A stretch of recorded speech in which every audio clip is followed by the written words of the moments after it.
Hi everyone, hope you guys are all having a great day today. In today's video, I'm going to cover the overall market in terms of S&P 500, Dow Jones, Nasdaq, economic news in terms of crude oil, 10-year treasury, so on and so forth. I'm going to go over analysis of the stock as well in terms of SPY, which is the ETF for S&P 500, and then the QQQ, which is the ETF for Nasdaq, in terms of high levels, like support levels, resistance levels, movement, so on and so forth, plus overall with the VIX too. So in terms of the economic news, I'm going to cover that first because there's a Fed meeting, one of the Fed speakers is speaking, and I think that's going to be important tomorrow too as well.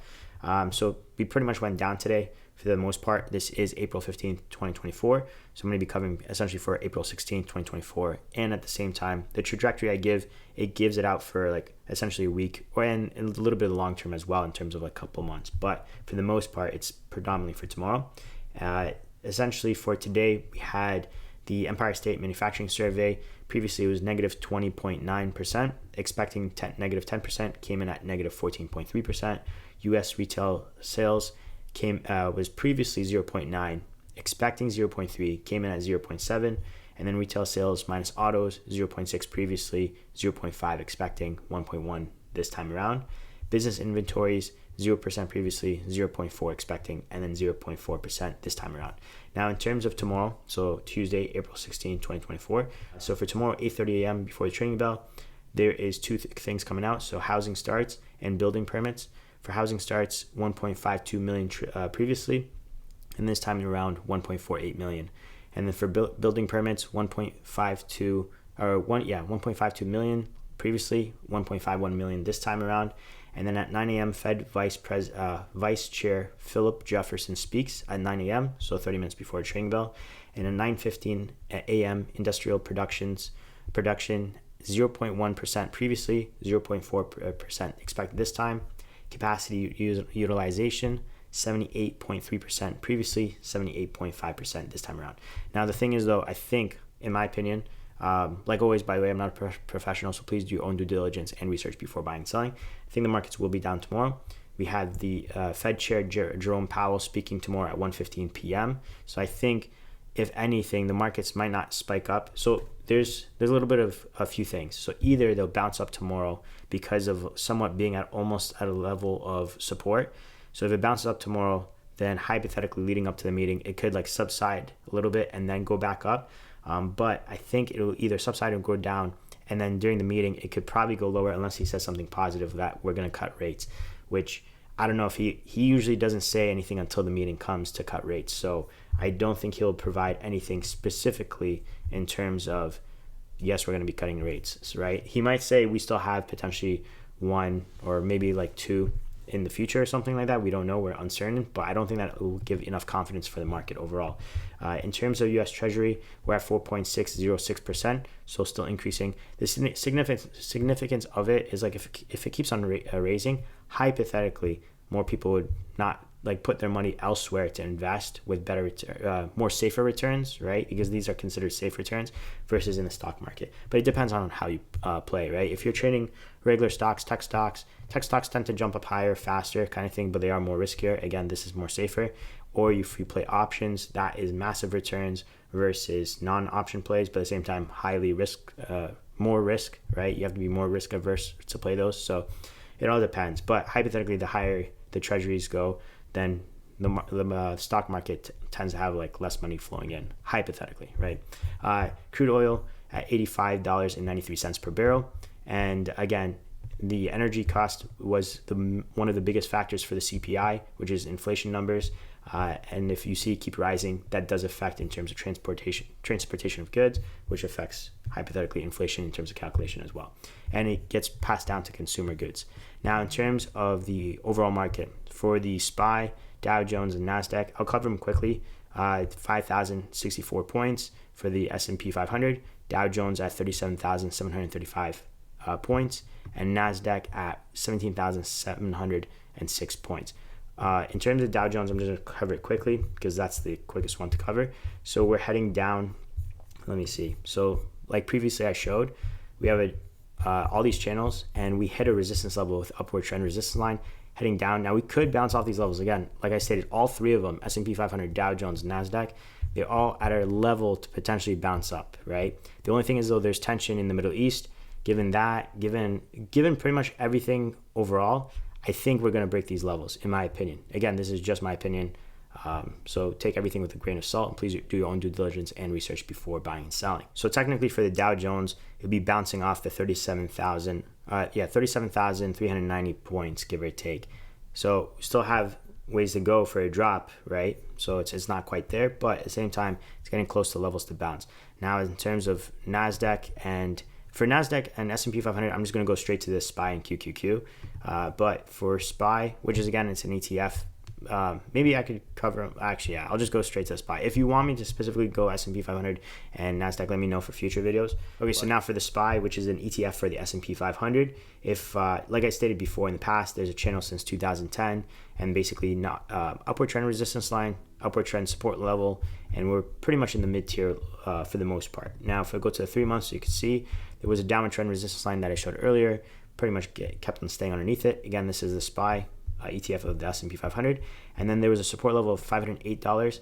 It broke through it, and we could technically bounce off this level. So like I said before, $504 as well was a support level we could bounce off of, which all of them are pretty much near, or if not at, the support level to bounce off of. And in terms of technical analysis and all stuff, VWAP and everything, we're getting either some of them are past, but the long term pretty much on it. So if we don't bounce up tomorrow, ultimately we're going to keep going down. And the levels that we're going to go down to is pretty much dramatic. So before I get to the levels of going lower, I'm just going to say in case we bounce up where we're going to go at. So first, right now we're at $504.45. If we were to go up, we'd probably test, like hypothetically, the same support resistance level that we were going to hypothetically stay at was $508. But then the next level would be pretty much at $515. And ultimately, this downward trend resistance line, I think would stay. So you're looking at $517. I don't think it would break it just because, again, tensions, all that stuff, so on and so forth. And I think in terms of the Chinese market, I think it grew 5.3% that they stated not too long ago. So that could hypothetically carry the markets a little, not carry the markets, but like influence the markets to go up a little bit in terms of like things are growing, right? But I don't think that's really of concern again, because we have Fed Jerome Powell speaking tomorrow, plus tensions and all that stuff in terms of the Middle East. So I think the markets will still continue to go down for tomorrow, in my opinion. They might go up like slightly early in the opening, but I think ultimately by the end of the day, it'll still trickle down. Again, just my opinion. Now, if it does go down, what's the next levels? Specifically for the SPY, which is the S&P 500 ETF, I think we're ultimately heading down to 490, like 494, 490. Again, that doesn't necessarily mean it's going to all happen tomorrow. It would probably be within the next 2 trading days, but I think it would be pretty much like, for example, 498. So like this level seems like it could stop it. So 498, 497, and then the next trading day would be like 494. So that would be like the 2 trickle days, right?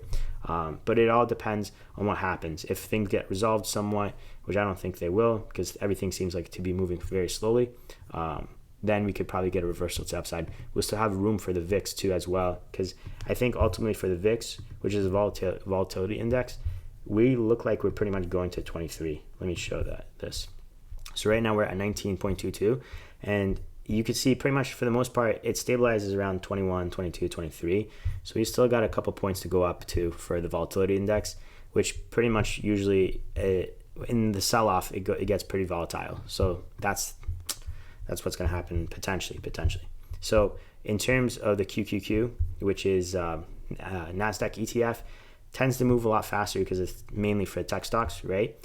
We had the downward trend resistance line as well. Let me just show the 5-year chart too quickly.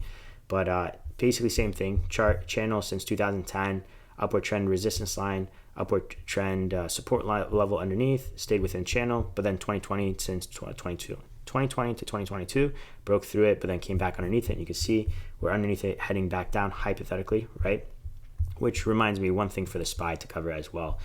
If we were to drop down drastically, we could bounce off this upward trend mid-range support / resistance level, and that would be about $484, give or take. But that's ways away. Nothing drops that quick in terms, unless something happens drastic, but I doubt it.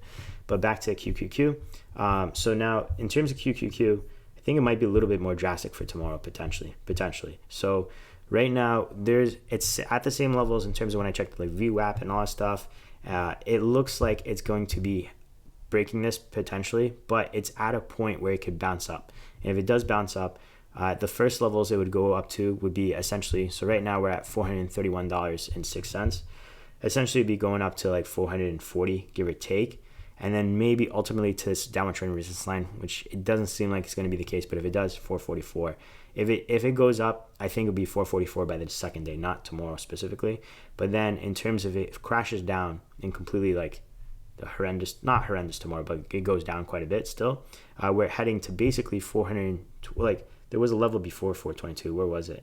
So I guess the first level will be like the 428, 427, and then 425, so 425. But I think ultimately either in 2 trading days or 1 trading day, we'd be essentially getting down to $421, $422, essentially for the most part, 420 maybe, give or take, which is pretty much around this ballpark right about here. We saw, like, for example, this touch point right here, 422, right? And there's multiple touch points around the 421, which a couple of resistance here and there, so on and so forth. But ultimately moving down, because if you look at the MACD moving average, or the MACD line, let me see right about here. So in the 1 month, it looks like we're going to curve up again. There is support level at this price point we're at right now, so it could bounce up tomorrow. It all depends on how everything plays out tomorrow in terms of tensions / Jerome Powell speaking, so on and so forth.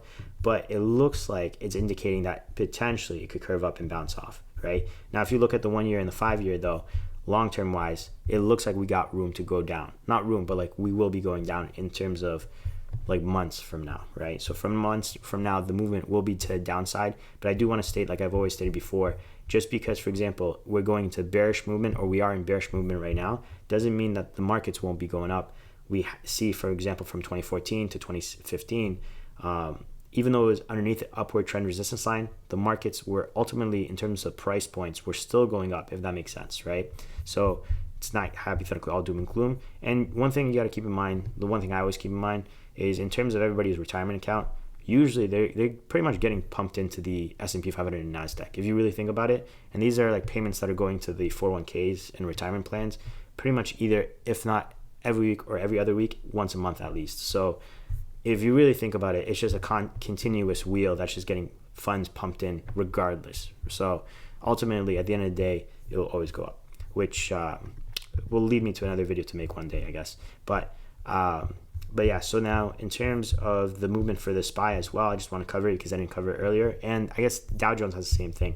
But if you look at the 5 year entering bearish movement, if it's already in bearish movement, and the 1 year as well bearish movement. So ultimately will be going down for the short term. I think it's going to bounce off the levels that I'm basically highlighting, $485. If it gets worse, it would be $434 for the SPY, but that would be crazy because there's a lot of moving averages has it bounce off, potentially could bounce off as support, a bunch of support levels that's going to be on the way, so it's never going to be a clean drop, right? And then in terms of Dow Jones, it's the same thing. They're all sharing the same, hypothetically, like sentiment, right? If that makes sense. Like I covered in yesterday's video, I covered the investor sentiment, and it has become a little bit more bearish, but overall still bullish at the end of the day. I think it was like 43 point something percent investors were bullish still. But if you look at the 5 year for the Dow Jones, still in bearish territory, and 1 year into the bearish territory as well. So in terms of the next few months, it's essentially going to be moving downwards, if that makes sense. But in the short term, obviously we'll have up days and down days and all that stuff, and not necessarily specifically just going down all the time. But yeah, that's basically it for the video. Hope you guys enjoyed it. Hope you guys liked it. If you do, consider dropping a like. It does help the channel, so thank you so much for that. And if you do want to be notified when I do upload these videos daily, consider subscribing to be notified when I do upload those videos. Thanks again for watching, and I'll see you guys in the next video. Peace.